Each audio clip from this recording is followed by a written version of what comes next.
Soborno en las trochas. Grupos guerrilleros tienen el control de la frontera. Los maestros gritan colectivamente que no resisten ganar $2 al mes. Promesa no cumplida. Siguen largas filas para surtir combustible. Les contamos. ¿Qué tal, amigos? Bienvenidos a Noticias Impacto Venezuela de este martes 6 de octubre del año 2020. De inmediato comenzamos invitándoles a que usted se pueda suscribir a nuestro canal de YouTube Impacto Venezuela. Recuerde que le puede dar clic a la campanita y así recibe todas nuestras notificaciones. Recuerde además que aquí somos la verdad sin censura. Iniciamos a esta hora el recorrido informativo. Queremos decirles que los venezolanos que atraviesan las peligrosas trochas, las ilegales, para entrar o salir de Colombia, se deben someter diariamente a escalofriantes travesías en las que hasta tienen que pagar soborno a los diferentes grupos guerrilleros y colectivos que dominan estos territorios. Nuestro compañero Daniel Muñoz se encuentra en Cúcuta y nos ha hecho un reportaje sobre esta situación. Daniel, te escuchamos. ¿Qué tal? Cordial saludo. Y miren, mientras el puente Simón Bolívar aquí en Cúcuta, frontera con San Antonio del Táchira, continúe cerrado, la única alternativa que los venezolanos tienen para entrar o salir de su país son las trochas ilegales que especialmente se transitan de noche. Así se transita en las noches por las trochas ilegales entre Colombia y Venezuela. Sí, porque por acá es pesado. Uno no se puede comer porque pasa mucha gente y por aquí también pasa la guerrilla, entonces uno nunca sabe. La atemorizante advertencia la confirman estas personas que no se atreven a hablar frente a la cámara. Para que sea de día, porque ahorita no, porque esto se llega a noticias lejos por allá y es peligroso para mí. Sí, un lugar en el que al ingresar se evidencia que impera la ley del silencio. No, pues yo me pongo la gorra porque yo paso para ahí para acá y me ven a mí. Para que no me identifiquen mucho. Claro, porque pocos se atreven a denunciar. A la gente le toca pagar vacunas, soborno. Sí, se vacuna eso, soborno. ¿Quién cobra? Que la guerrilla y otros dicen que son los colectivos de aquel lado de Venezuela. Es mejor quedar en el puente, para que sea más que sea paso peatonal, como estaba antes. Paso peatonal es mejor. Y se evitan esos sobornos. Eso soborno, pasa usted legal. Este es el río Táchira, punto limítrofe entre Venezuela y Colombia, limítrofe con las trochas que, como ustedes pueden ver, de día no están siendo transitadas. Pero de noche estas trochas se convierten en su única alternativa para llegar a Venezuela. La gente se arriesga de pasar por ahí con mucho miedo, con mucho temor, pero poniendo la confianza en Dios. Son cientos de trochas por donde caminan desamparados y nadie los defiende. Entonces, sí, no es muy conveniente. Y no es conveniente para ellos, porque de lo contrario no podrían llevar alimentos, víveres, repuestos o lo que les permitan pasar los grupos ilegales que dominan el territorio. Sí, como nosotros venimos todos los días, sí, no vaya a ser que tengamos problemas. Por eso nadie se arriesga a tener problemas, todo para calmar en algo la necesidad y el hambre que se vive en Venezuela. Trochas que prácticamente son imposibles de controlar por las autoridades colombianas. Desde el puente Simón Bolívar en Cúcuta, frontera con el estado del Táchira, Venezuela, soy Daniel Muñoz Arias, Impacto Venezuela. Este lunes 5 de octubre se llevaron a cabo diferentes protestas en distintos lugares del país. Ambos coincidían en un grito en común. Los maestros piden mejoras de sueldos y salarios. También piden combustible para poder trasladarse. Los maestros de Anzoátegui, al oriente de Venezuela, protestan por la crisis que enfrenta el sector. Los profesionales de la educación aseguran que su salario no les alcanza, oiga bien este dato, ni siquiera para 1 kilo de algún alimento. El reporte con Jesús Albino. Gracias, Carla. Efectivamente, los maestros en el oriente de Venezuela realizaron acciones de protesta. Ellos señalan que el salario no les alcanza y que van a continuar realizando este tipo de actividades.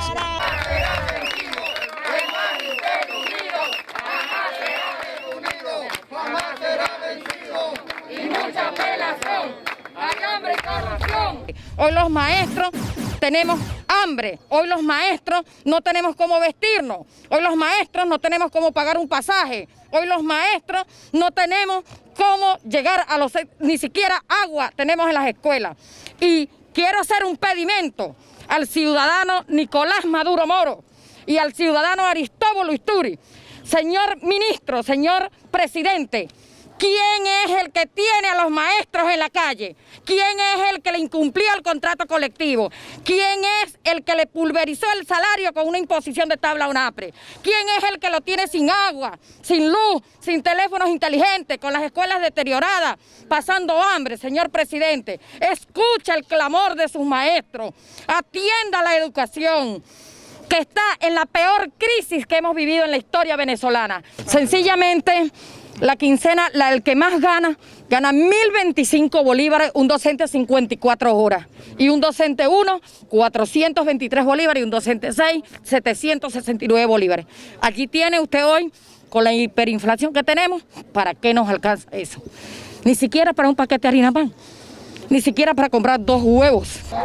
Los maestros señalan que seguirán realizando actividades de protesta durante las próximas semanas y serán avisadas paulatinamente. Además, tienen planificado realizar diferentes actividades en instituciones como las sedes del Ministerio de Educación y también la Defensoría del Pueblo y el Ministerio Público para solicitar sean escuchadas sus peticiones. Es la información que tenemos por los momentos desde el oriente de Venezuela. Carla, continuamos contigo.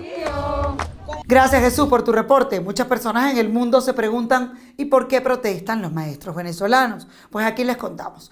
El hambre y los bajos sueldos llevaron a los docentes también en el occidente de Venezuela a exigir mejores reivindicaciones salariales. Esto lo exigieron al Ministerio de Educación en el país. A esta hora hacemos un contacto con nuestro compañero Ramón Vélez. Así es, muchísimas gracias Carla por el contacto. El Estado Lara también participó en esta manifestación nacional de docentes acá en esta región.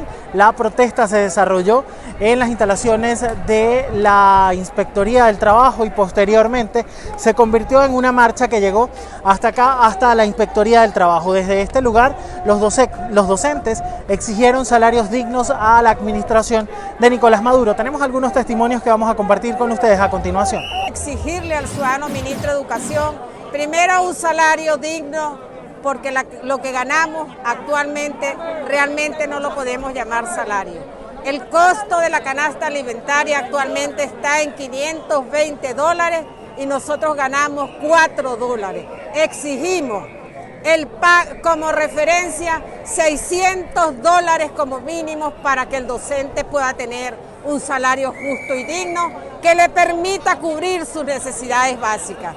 Por otro lado, el ciudadano presidente de la República es el que mantiene paralizada la educación de este país a través de un decreto que emitió el 13 de marzo, donde mandó a los docentes, a todo el personal y a los alumnos a las casas, quédate en casa. Ese decreto no está derogado, por lo tanto no podemos hablar de paro. Los docentes no pueden ir a las escuelas. Aquí no hay incorporación ni semipresencial ni online porque no hay garantía de los instrumentos tecnológicos. Bien, allí ustedes tenían parte de lo que eran las declaraciones de estos profesionales de la docencia, quienes manifestaban que los salarios que reciben son pírricos y que no les alcanza para comprar la canasta básica venezolana. Es importante mencionar que lo que depende un salario, un maestro venezolano, es de aproximadamente $4.5. Es la información que nosotros podemos aportar a esta hora desde el Estado Lara para Impacto Venezuela. Gracias, Ramón, por tu reporte. Y es que el régimen de Nicolás Maduro ha sometido a los profesores, maestros y a todos los trabajadores también del sector salud al hambre y a la mendicidad. Hartos de pasar trabajo, salieron a las calles para exigir un cambio político y mejores condiciones de vida, sin duda alguna. Hacemos un contacto a esta hora con Estenis Olivares. Estenis, cuéntanos, ¿cómo estuvieron estas movilizaciones en Caracas? ¡Y no me da la gana! ¡Una dictadura igualita a la cubana! Saludos, Carla, desde Caracas. Este lunes inició una jornada de protesta convocada por el Magisterio venezolano para conmemorar el Día Internacional de la educadora. A esta protesta que tenía como sitio original la Plaza Morelos, pero que fue impedida por colectivos chavistas, se unieron otros gremios como el gremio de la salud. Trabajadores de estos distintos sectores al unísono reclaman lo mismo, estar pasando hambre y tener un salario que no les permite mantener a sus familias. Logramos el testimonio de Pablo Zambrano, representante de FETRA Salud, pero también el de Ana Rosario Contreras, presidenta del Colegio de Enfermeras de Caracas. Escuchemos a esta hora. Vemos la destrucción de nuestro sistema educativo. Hoy los trabajadores, más de 7 millones de trabajadores, estamos en extrema pobreza. Hoy Venezuela tiene que movilizarse. Hoy queremos que todos los derechos para todas las personas. Pero mientras los que hoy usurpan el poder en Venezuela pretenden un fraude electoral, muere gente en los hospitales. Más de 200 trabajadores de la salud hoy han caído contagiados con el virus COVID-19. ¿Y a quién le duele eso? Hagan lo que hagan, digan lo que digan, los trabajadores venezolanos vamos a la calle por falta de respuesta, por falta de responsabilidad de lo que representa el gobierno de Nicolás Maduro. Los trabajadores de la salud en este momento estamos organizados también para ir a la calle, para ir con nuestra fuerza a exigirle, en este caso, y visibilizar claramente la situación que estamos viviendo en nuestros centros de salud, la irresponsabilidad del Ministerio de Salud y el gobierno ante la pandemia y ante el tratamiento a otras enfermedades, porque no solamente es la pandemia, también hay que tratar a los pacientes con cáncer, a los pacientes diabéticos, a los pacientes renales, que cuando revisemos las estadísticas que va a llegar ese momento, vamos a conseguir inclusive más fallecidos que el propio coronavirus. Carla, los maestros lamentan que a pesar de tener una educación universitaria y estudiar en su momento con muchísimo sacrificio, no puedan mantener a sus familias. Le pregunté a varias educadoras qué tenían en sus neveras y básicamente me decían que agua. Otra nos confesaba que vende plátanos para poder llevar sustento a sus hijos.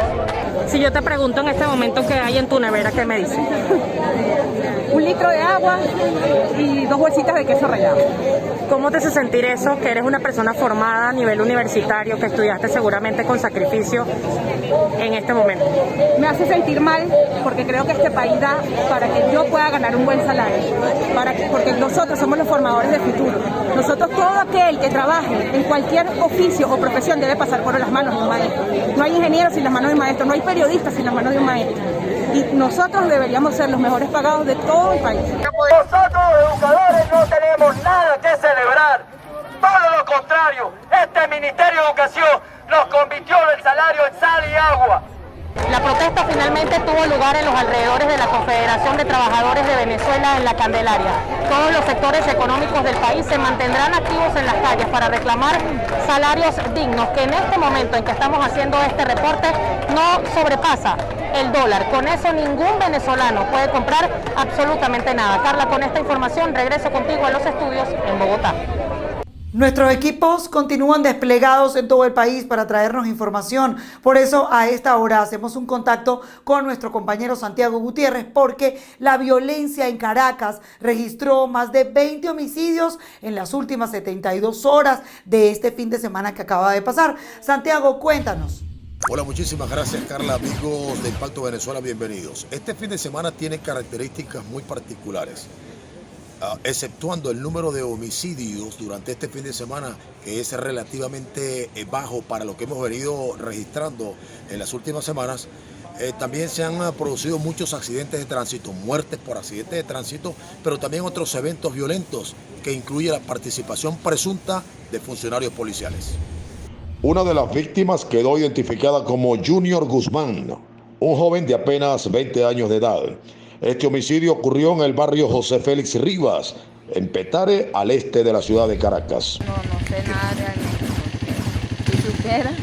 Pero tú dices que lo sacaron de la casa, ¿fue lo que pasó? ¿Qué información tienes? No, lo sacaron de la casa y realmente no sé explicarle cómo fue porque no estaba. Pero de verdad no sé. ¿Sospechan de alguien, no? No. Hasta el momento no se tiene precisión de quiénes fueron las personas responsables de este hecho. Sin embargo, ya hay investigaciones adelantadas. Por otra parte, en las próximas horas podrían producirse algunas detenciones relacionadas con un suceso ocurrido durante el cual 4 hombres con uniformes del FAES despojaron de su arma de reglamento al funcionario del 6CPC, Dani Longa, detective agregado del Eje Central de Homicidios. Por último, las autoridades investigan si la muerte de esta mujer, Dora Beatriz Tobar, de 61 años de edad, fue intencional o no. Murió por constricción torácica al recibir el impacto de un vehículo. Este suceso ocurrió en la tercera avenida de Los Palos Grandes, aquí en Caracas. En relación con este caso conversamos con Gustavo Duque, alcalde de Chacao, uno de los 5 municipios de la Gran Caracas y en cuya jurisdicción ocurrió este hecho. Él dijo que habrá que esperar el resultado de las investigaciones de la Fiscalía para determinar si se trata de un homicidio culposo o si por el contrario hubo dolo, o sea, intención, en cuyo caso pues cambiaría el curso de las investigaciones y también del resultado. Desde Caracas, Santiago Gutiérrez para Impacto Venezuela. Gracias por la información, Santiago. Usuarios denuncian irregularidades en la distribución de combustible en las estaciones de servicio en la zona norte del estado de Anzoátegui, al oriente de Venezuela. En la región no todas las estaciones abrieron este lunes, a pesar que desde el viernes muchas personas se apostaron en las cercanías de las mismas, pues aseguran que ya no tenían combustible. Básicamente el vehículo mío está sin gasolina. Para yo moverme aquí tengo que tener gasolina, de alguna manera u otra no se puede. Ya son 3 meses y este es ¿cómo le digo? Es una burla para el pueblo. Estoy desde el viernes a las 2 de la tarde aquí esperando pues que lo que dijo el presidente y lo que dijo el ministro, que aquí iban a suministrar el 5, placa 1 y 2 iban a suministrar el combustible. Bueno, que presuntamente están esperando la gandola para ver si suministramos gasolina hoy. En las que sí abrieron, se observó un flujo regular. Los usuarios dijeron que solo se surtían 30 litros a los vehículos y 15 a las motos. El tiempo de espera aproximado para surtir fue de 4 horas. Esta semana podrían incluirse las que no abrieron, pues el déficit en el número de cisternas dificultaría el suministro constante a las gasolineras. Jesús Albino, Somos Impacto, Venezuela. Y en el marco de lo que el régimen de Nicolás Maduro ha denominado el sistema patria o el pico y placa para poder distribuir combustible a lo largo de toda esta semana, que comenzaría justamente ayer 5 de octubre, pues los conductores en el estado Vargas quedaron totalmente embarcados. El anuncio de Tarek El Aizami fue que desde las 6 de la mañana comenzarían a trabajar las estaciones de servicio, pero a las 10 de la mañana solo había gasolina en 3 de 12 bombas de la entidad. Por eso nos vamos hasta allá con nuestra compañera Ami Torres. Ami, cuéntanos, ¿qué pasó en las estaciones de servicio? Sí, gracias Carla. El contacto lo establecemos desde el estado Vargas, donde este lunes reinaron las largas filas a las afueras de las estaciones de servicio por parte de conductores esperanzados en poder equipar sus combustibles en este primer día de normalización de suministro de la gasolina según el terminal del número de la placa, tal como informaron autoridades del gobierno de Nicolás Maduro. Sin embargo, la realidad en el litoral central es que de 12 estaciones de servicio situadas en las parroquias Catialamar, Urimare, Maiquetía y Caraballeda, solamente 3 estaban funcionando pasadas las 9 de la mañana, a pesar de que el anuncio consistía en que estas estaciones comenzarían el despacho a partir de las 6 de la mañana. Estoy aquí desde las 4:30 de la mañana, según anuncio presidencial, que las estaciones de servicio iban a estar funcionando desde las 6 de la mañana, lo cual, bueno, sociocultural, como somos los venezolanos, eso es mentira. Yo no le estoy diciendo mentiroso al presidente, sino que es mentira lo que ha anunciado. Esta mañana le mandé un Twitter, yo no sé si lo leerá, no lo leerá, con mucha educación, y le mandé palabras textuales, pues como lo voy a decir ahorita. Buenos días, presidente, usted dice una cosa y en la mañana sucede otra, en La Guaira no hay gasolina. Yo llegué a las 4:30 de la mañana, estamos haciendo cola y se cayó el sistema. Y aparentemente ahorita arrancó. ¿Qué les han dicho acá? ¿Les van a surtir?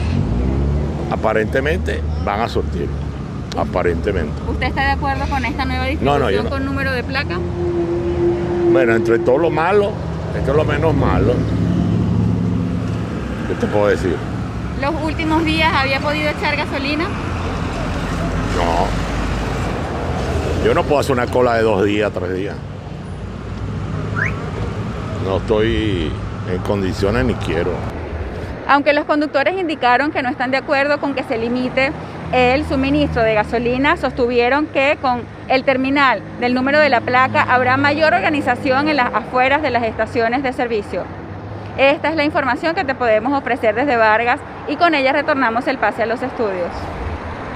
Y en la ruta electoral de cara al 3 de noviembre, elecciones presidenciales en Estados Unidos, el demócrata Joe Biden logró su ventaja más amplia en un mes en la carrera presidencial después de que el presidente Donald Trump dio positivo para COVID-19. El reporte a esta hora con María Alejandra Báez. Gracias, Carla, por el contacto. La encuesta de opinión nacional realizada entre el viernes y sábado, cuando se conocía el diagnóstico del presidente y el republicano el domingo, dio pocos indicios de que el gran apoyo al presidente es más allá del núcleo duro de los seguidores de Trump. Entre los adultos que se espera que voten el 3 de noviembre, la encuesta encontró un 51% respaldando a Biden, mientras que el 41% dijo que apoyaría al presidente Trump. Un 4% eligió al tercer candidato y el 4% dijo que está indeciso. La ventaja de los 10 puntos porcentuales de Biden sobre Trump es de 1 a 2 puntos, más allá de la que se alcanzó en las últimas semanas, aunque el alza aún se encuentra dentro del margen de error a las encuestas de 5 puntos porcentuales. El presidente de los Estados Unidos, Donald Trump, decidió este lunes pedir de alta y salir del hospital militar de Walter Reed, donde llevaba ingresado apenas 3 días, minutos después de que el propio presidente estadounidense anunciara su salida. El médico que lo trataba anunció y dijo que todavía es posible que se encuentre en riesgo. Esta es la información que tenemos hasta el momento. Continuamos contigo, Carla. La venezolana Scarlett Linares rechazó las declaraciones del gobernador colombiano Juan Guillermo Zuluaga, luego de que él aseguró que solicitará un veto, oiga bien, para los artistas venezolanos, entre ellos el Cholo Valderrama. ¿Por qué? Por haber irrespetado, según él, el folclore colombiano. Asimismo, el burgomaestre señaló, además de Linares, a Reina Lucero, para quien pedirá veto a otros gobernadores. Esta decisión la hará, no obstante, ante todo aquel cantante venezolano que afirme erróneamente que Colombia quería adueñarse del joropo y elevarlo ante la UNESCO como patrimonio colombiano. ¡Qué nivel de xenofobia! Estamos desplegados en todas las plataformas digitales para traerles información. @ImpactoVE es nuestro punto de contacto en Instagram y en Twitter. En Facebook nos consigue como Impacto Venezuela. Y una nueva ventana está abierta para todos ustedes. www.impactovenezuela.com. Somos la verdad sin censura. Hemos llegado al final de esta emisión correspondiente a hoy martes 6 de octubre del año 2020. Antes de despedirnos, queremos volver a invitarles a que usted se pueda suscribir a nuestro canal de YouTube, Impacto Venezuela. Recuerde que le da clic a la campanita y así recibe todas nuestras notificaciones. Yo me despido. Soy Carla Salcedo Flores. Gracias por habernos acompañado.